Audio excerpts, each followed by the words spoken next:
कोई 600 वर्ष पुरानी बात है। विजयनगर का साम्राज्य सारी दुनिया में प्रसिद्ध था।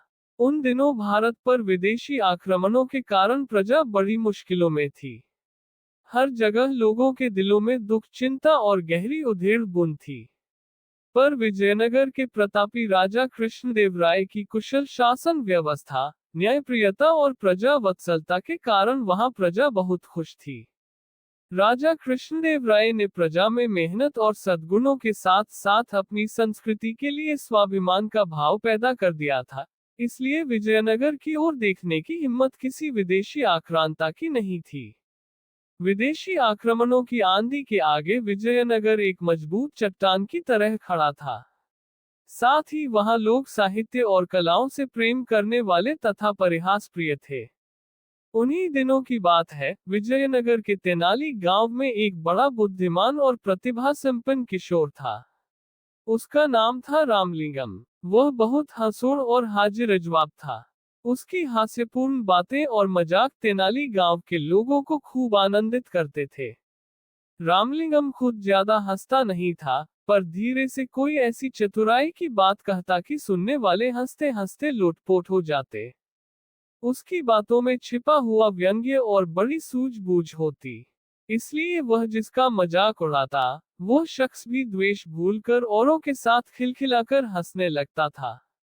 यहाँ तक कि अक्सर राह चलते लोग भी रामलिंगम की कोई चतुराई की बात सुनकर हंसते हंसते लोटपोट हो जाते।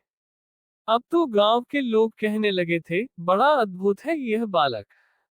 हमें तो लगता है कि यह रोते हुए लोगों को भी हंसा सकता है।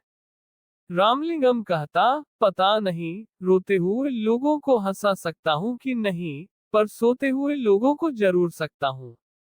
सुनकर आसपास खड़े लोग ठठाकर हंसने लगे। यहाँ तक कि तेनाली गांव में जो लोग बाहर से आते, उन्हें भी गांव के लोग रामलिंगम के अजब अजब किस्से और कारनामे सुनाया करते थे।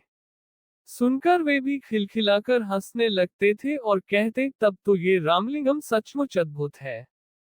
हमें तो लगता है कि यह पत्थरों को भी हंसा सकता है। गांव के एक बुजुर्ग ने कहा, भाई, हमें तो लगता है कि यह घूमने के लिए पास के जंगल में जाता है, तो वहां के पेड़ पौधे और फूल पत्ते भी इसे देखकर जरूर हंस पड़ते होंगे। एक बार की बात है, रामलिंगम जंगल में घूमता हुआ मां दुर्गा के एक प्राचीन मंदिर में गया। उस मंदिर की मान्यता थी और दूर दूर से लोग वहां मां दुर्गा का दर्शन करने आया करते थे। रामलिंगम भीतर गया तो मां दुर्गा की अद्भुत मूर्ति देखकर मुग्ध रह गया। मां के मुखमंडल से प्रकाश फूट रहा था। रामलिंगम की मानो समाधि लग गई। फिर उसने दुर्गा माता को प्रणाम किया और चलने लगा। तभी अचानक उसके मन में एक बात अटक गई। मां दुर्गा के